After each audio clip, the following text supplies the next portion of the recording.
Welcome everybody into the Spotlight. I am Ben Beck, the host of this program, and it is Sunday, November 1st, the beginning of NaPodPoMo, or National Podcast Post Month, a challenge that podcasters, not all podcasters, but some podcasters do, where they challenge themselves to post 30 episodes in 30 days. So what that means is starting today, Sunday, November 1st, with this episode of the Spotlight, you're going to get another episode of the Spotlight every day for the next 30 days. Not new episodes per se. We just wrapped up season 6 of the podcast. So what I thought I'd like to do is take these next 30 days to go back a little bit over the past 5 seasons before this current season 6 and kind of take a stroll down memory lane for the next 30 days. So over the next 30 days, from starting today up until November 30th, maybe even a couple bonus episodes into December, because let me tell you, I've done over 150 of these episodes and with 100 plus guests, and it was really difficult to narrow it down to 30. So you're going to get some episodes that are just one person, so short episodes, maybe only 10 minutes. You're going to get a couple episodes that are going to be 2 people because they coincided with each other. For example, Colin Mockery and Brad Sherwood from Whose Line Is It Anyway? Oh, and Greg Proops and Ryan Stiles. Sorry, that is a quadruple episode you're going to be getting a little bit later on, a little lengthier episode, but I promise you one you'll want to listen to all of. Lucky Yates, Chris Parnell, and Amber Nash from Archer. Just interviews and conversations I've had with people over the past 5 years before season 6 that are very memorable to me, whether they were early on and we were really grinding our teeth and getting started, or they were just favorite ones for personal reasons. So you're going to get another little intro before each one, to give each episode a little bit of a freshness, and then you're going to be able to sit back and listen to an older conversation that we've had. You keep hearing me say we've had, so a quick rundown. When this program started almost 7 years ago, it was myself and my friend Adam, who was my co-host, and we started this as a internet radio show. So we were doing movie reviews and news and telling stories and things like that. And then eventually we incorporated interviews. And the first interview we ever had was with Kris Allen, who's the season 8 winner of American Idol. And that's actually this first episode for November 1st is the one you're going to get. We're going to take you all the way back to the first one that we ever had, and that was Kris Allen. So Kris is very memorable to me because, again, it was the first one we ever had. We decided to dive into interviews and try them. And I remember telling Adam that don't be surprised if it takes us over a year to get our first celebrity interview. And within a month, we booked Kris. And Kris was performing at the Keswick Theater here in Philadelphia, where I'm based out of. And excuse me, and we got invited to go to the Keswick and sit down with him in the green room literally maybe an hour before his performance. And he was great. He was so engaging. It was a lot of fun. So you'll notice there's definitely audio quality differences in a lot of these episodes, but you can tell how far we've come, or how far I've come personally with this podcast. So as I was saying before, it started with myself and my friend Adam. We brought our friend Steve on as a third host at one point. And a little bit later on, we dropped the show and went strictly to interviews. A little bit later on, Steve dropped out. Even later more on, I think into maybe the 3rd or 4th season, Adam dropped out and it became just me. So some of these you're going to hear me. Some of these you're going to hear me and Adam. Some of these you're going to hear Adam, Steve, and I. So as you're following along this month, just wanted to give you that little bit of a rundown, and I'll give a little recap beforehand. I promise you, every intro for every episode will not be this long. I'm only doing this just to kind of explain what I'm doing this month. So again, November 1st, today through November 30th, a new episode of an episode of the Spotlight recapping a previous one. And again, I promise you, we've got some great ones in here. Jimmy Simpson from House of Cards, Greg Proops, as I mentioned before, comedian Ben Bailey, Tiffany Haddish. We had Tiffany Haddish on the program before she became as big as she was now. So, of course, that's one that we have to do. One with my friend Drew Powell. If you're familiar with Dana DiLorenzo, she's been on multiple times. We're going to take you back to the beginning of that episode of our relationship.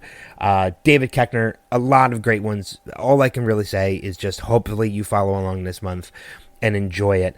And then December of 2020 into January 2021, Season 7 of The Spotlight begins. And I promise you this, I'm pulling out all the stops. No guest is too small. No guest is too big. And we're going to be expanding. I'm going to be expanding into my guest list a little bit and bringing you some other interesting people as well. So follow along this month. Let me know what you think as you go along on all of the social medias. Facebook.com/The Spotlight NXT. Facebook, Instagram and Twitter at the Spotlight NXT. And yeah, let me know what you think. But here we go. We'll kick off National Podcast Post Month with our first ever interview, Season 8 winner of American Idol, Kris Allen. All right, guys. Ben and Adam here with Next Level Radio. We are here. It's Wednesday night, February 12th. We are at the beautiful Sellersville Theater in Sellersville, Pennsylvania, just outside of Philadelphia. And we are joined with a very special guest. You would know him from American Idol.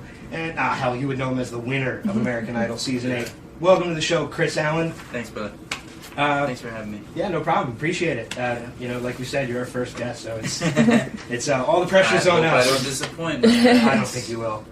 We're thrilled to have you. Thank you. So, you're on tour right now. Mm-hmm. You're up and down the East Coast for right now. You're only till the end of February. You got a couple spots under your belt already. You were just in Pittsburgh last night, correct? Right. Still got a little bit more than half of your tour left to do. When you're doing a tour like this, well, first off, how's the tour going so far? It's cold. Oh, yeah. I was going to say, wait till, we have a nor'easter coming in tonight. I know, so it's supposed to be like snow apocalypse, apparently. Yeah. And I think one of our shows got canceled tomorrow, which is kind of a bummer. I always hate canceling shows.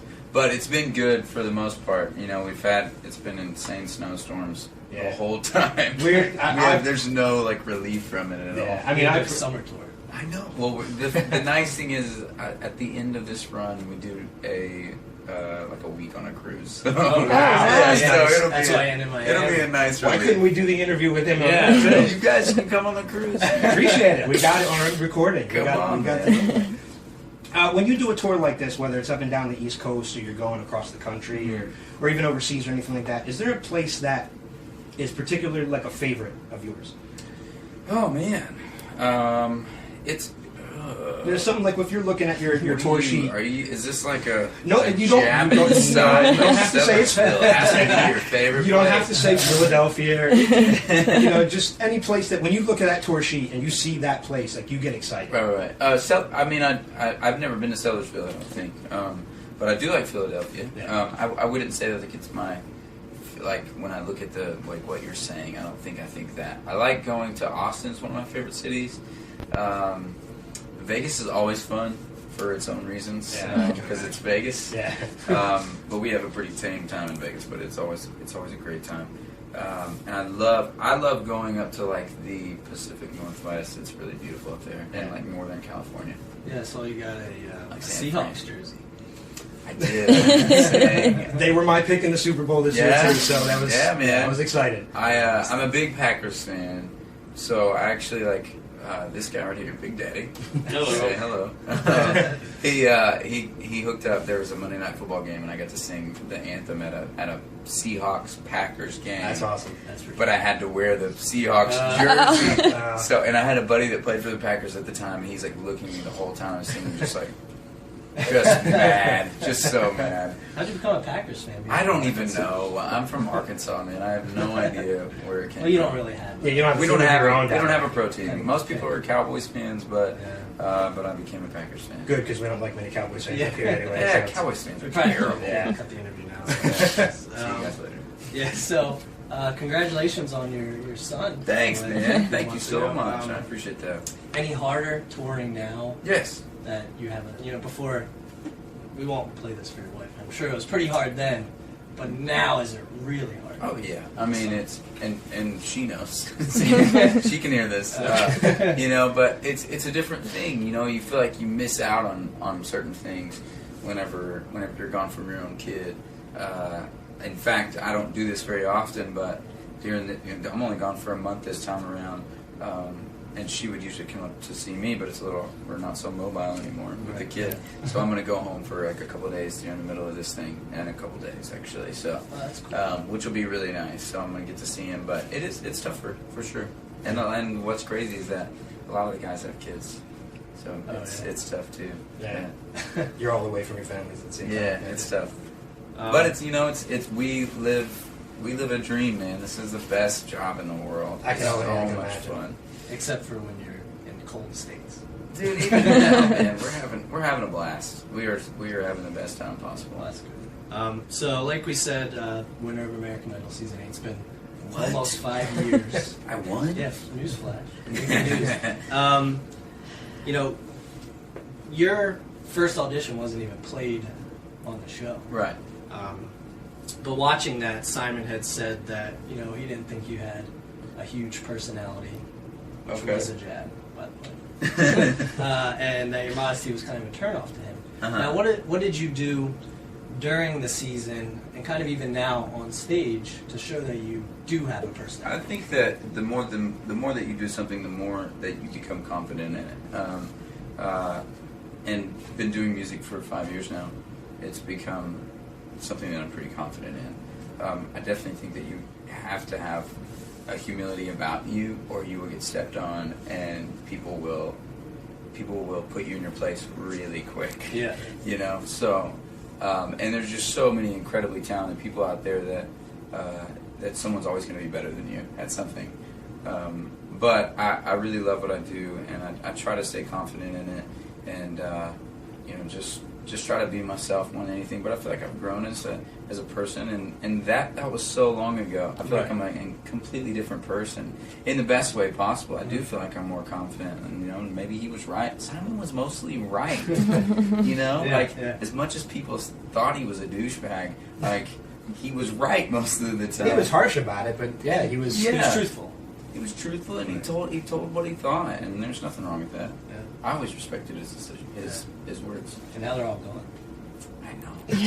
And X Factors, I think, is gone too. Yeah, X Factor got canceled. I just saw that the other day. We don't want to focus on Idol too much, obviously, because I'm sure you've heard it to death. That's okay. At this point.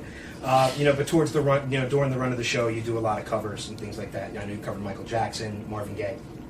One of our personal favorites was the "Ain't No Sunshine" cover that you did, which to me, I think, pretty much solidified you were going to win. Thanks, buddy. Thank you. What do you do to get to a mindset when you have to cover something like that to make it your own? Like, obviously, you have to do something to make it stand out from the original. Yeah, I've never been one to like just want to play a song, because then it just seems like you're a cover band. Yeah. You have to, as far as myself, I just want to make it sound like it meant something to me, and it also like I worked hard on it. Mm-hmm. You know what I mean? Like, and then I didn't just find the chords out and play it myself. Like, I tried to make it my own. That way, that when someone listens to it, they don't go, I could have heard that the other day at the coffee shop. But you know, the band played "Ain't No Sunshine." It's the same thing. I feel like I've always tried to step up my game when it comes to that, and especially on the show when you are playing covers and you have to play covers, you want it to feel like it's something that you own.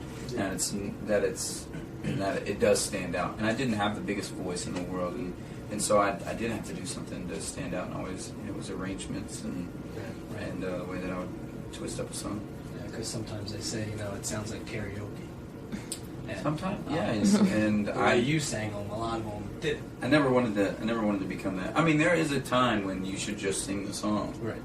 But you know, but there's also a time to change it up too.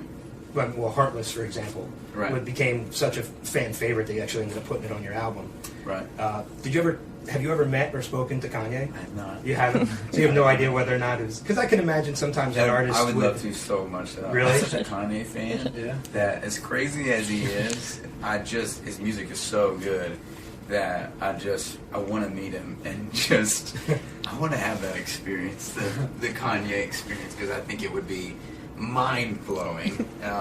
But I love that song and I love his music. I think I did watch an interview that he did with Ellen, and Ellen asked him about it, and I can't remember what he said. Whether or not it was favored. I don't think that he said anything nice about it, but, but he doesn't say anything nice. I mean, he's Kanye, you know. I mean, but I love him, man. He's great. Have you watched the show at all? I know you're on tour right now, so you really probably I haven't haven't watched had a chance. this year. No, I usually try to catch up around when it gets to the live stuff. Yeah.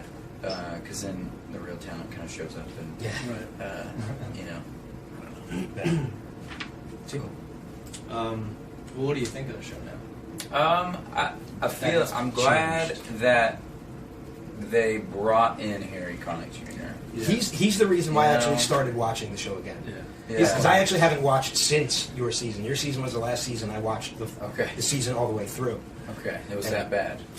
No, it wasn't your season that did it. I can't believe that guy won. No, I'm just Yeah. kidding, man. Never. Kris Allen wins them. Never. No, but I think he's a nice departure from everyone else that's been on the show. You know, I think it was it Mariah and Nicki Minaj last year. Yeah. That was just a bad idea. And Randy's involved still, which Randy's great. And I love Keith, and J-Lo's beautiful. Yeah. But I think Harry kind of gives you that. I've seen some videos, and he kind of gives you that bold, truthful thing that people needed to hear. Yeah. And because I think it got so nice for a little bit. People were just being nice to each other, and that's all fine, but it doesn't get you anywhere. And also, any criticism. Yeah, it also seems like they're taking the show a little more seriously too. They're not showing it as many of the horrible auditions that get through. There's still a couple, but there's I mean, you gotta have some comic relief. A little bit of once in a entertainment, while. Yeah. So a few years ago, back in Hershey, we actually saw you open for Chris Daughtry. Okay. That was, I think, 2010. Yeah. So you were, it's only like an hour from here, so you're near Okay. Sellersville. Okay. At one point. I didn't know that. Are there any other Idol alum, either from season 8 or other seasons, that you still kind of keep in contact with? Yeah, for sure. I've spent a lot of time in Nashville right now. We just recorded the new record in Nashville, and still doing some stuff out there. But and most of the band is from Nashville. But we are. I'll go out to like writers' rounds, and my buddy Matt Gerard was on my season, and he's a writer now and an artist. And I saw him do his thing. I was hanging out with Melinda Doolittle the other day, and there's a lot of Idol people that are in Nashville. Yeah. So yeah.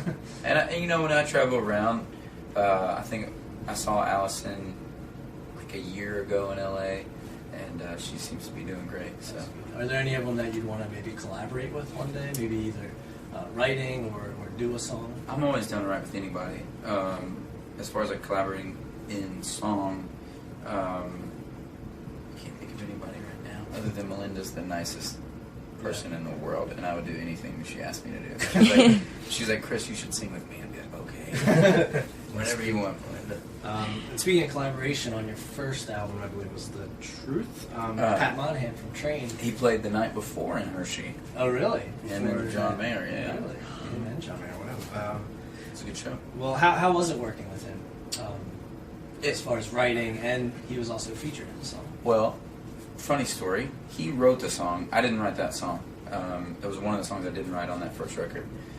Great song. I love that song. I was not there for his vocal recording of the song. Oh, okay. On his part. So I didn't even get to meet him until 6 or 7 months after I put out the record. And we played like a radio show together. And we sang the song together. He was super great. And we did the video. That's interesting. Yeah, Like I mean, 6 that months stuff after. happens all the time, I feel like, just because, you guys are mobile too. I mean, it's so easy to record stuff these days. Yeah, right. Any other like artists that I know your last CD you had, but like in your upcoming CD, and even going forward, anyone in particular that you're gonna be working with or have worked with? There's this girl right now that we sing a duet on the new record, and her name is Lenachka, and yeah, she's really great. She's young and insane voice, and she's really cool. And when is your CD have a release date yet? Not yet. We just finished recording. Oh, okay. Like I finished like the day before we left for this tour. So, and we're not even done yet. There's still things that need to be done. But we're hoping in the spring, or maybe early summer, something like that. Okay, awesome. If not that, don't hold me to it. No, I'm sure I know I'm looking forward to it. Me too, man. And we're gonna play a bunch of new songs tonight. So. Awesome. Oh, that's good. Yeah, that's kind of what this tour is for. Just a warm up for the rest of the year. Yeah. We're gonna test out some new stuff, and we're excited about it. Yeah. You have Caroline Glacier on the tour with you on some of the stops with you now. Do you guys? I know she was on The Voice, which is another vocal competition show. Do you guys ever compare stories and experiences when you're in between gigs and things like that? I think we were just talking about like what season she was on and who was on her season, and I try not to. I'm sure that she feels the same way that I do. I love what the show did for me, but it's been so long that I almost like have forgotten it all. Yeah. Right. And so I try not to bring it up. I just want to talk about her music and what she's doing now because it's really cool. She's a great singer and what seems like a great songwriter and she's blowing people's socks off. I feel like.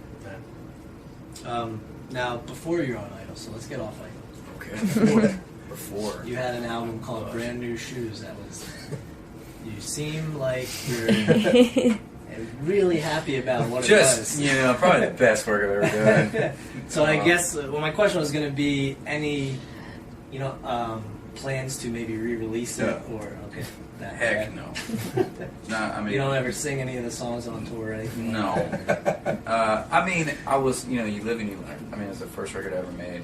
I fronted it on my own, and I think I spent 2 or 3 days in the recording studio, made it.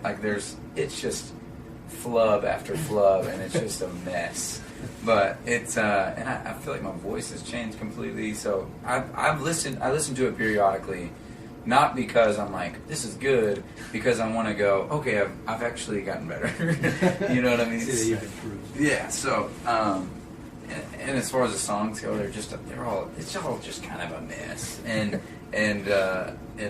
the guy that recorded it was so nice to even let me come and do it.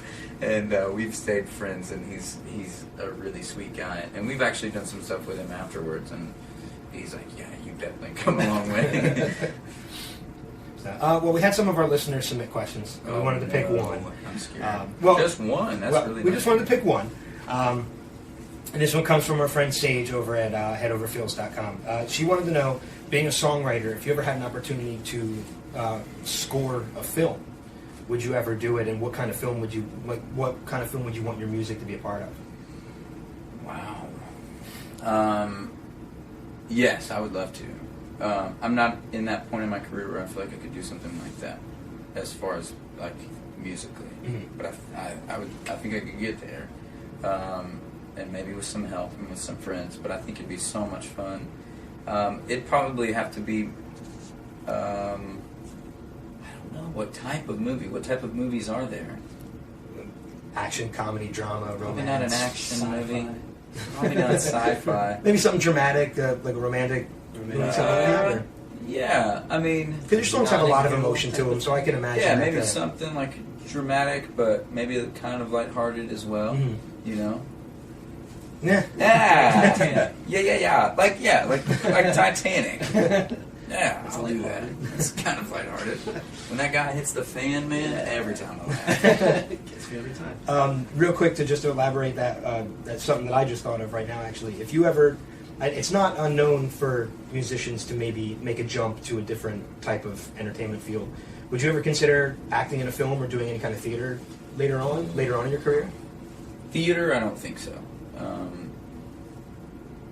But you never say never. As far as acting goes, it would have to be the right thing. I tried out for a movie and didn't make it. Anything we know? I think I heard about that. I'm trying to remember what movie it was, too. I've never let the cat out of the bag, but maybe I'll let you guys give us a little bit of an exclusive. My agent made me try out for this movie. I'm just going to throw that out there. I did not want to do it. It was Rock of Ages. Okay. That's right, okay. All right. I remember reading it. I couldn't remember the movie. And it was for the lead part, like for the main guy. But The Tom Cruise role? no, not the Tom Cruise role. The younger guy that was Julianne Hough's boyfriend. Okay.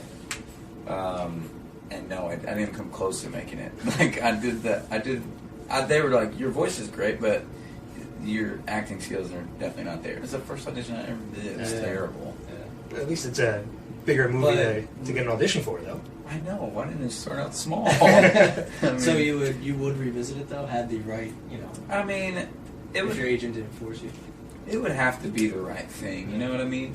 You know what's funny is I just shot a movie, but I was in it, but I was like, I wrote a song for the movie. Me and Mary Steenburgen wrote a song for a movie. Okay. And we both performed the song in the movie. Mm. And it's a little indie film. But it was really cool. It was a lot of fun. Yeah. Any speaking parts was awesome. I just sang the song. Do what you do best. Yeah. All right. Well, we know you got to get going. You got to be on stage shortly.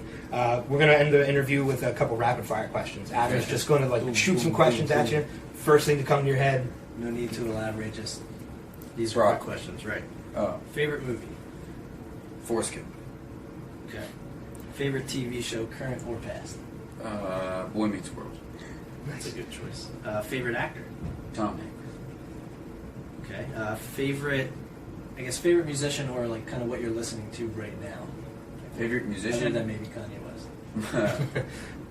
Michael Jackson. Okay. Favorite Olympic sport? Curling. Nice. That's a good choice. Yeah. And favorite thing to eat while on tour? Burgers. Any more specific, or No. Just any kind of burger. Well, I mean a good burger, a freaking good burger. You know what I mean? Okay. Like good meat, some good cheese on it. Bacon, yes or no? If it Depends. it depends on the burger.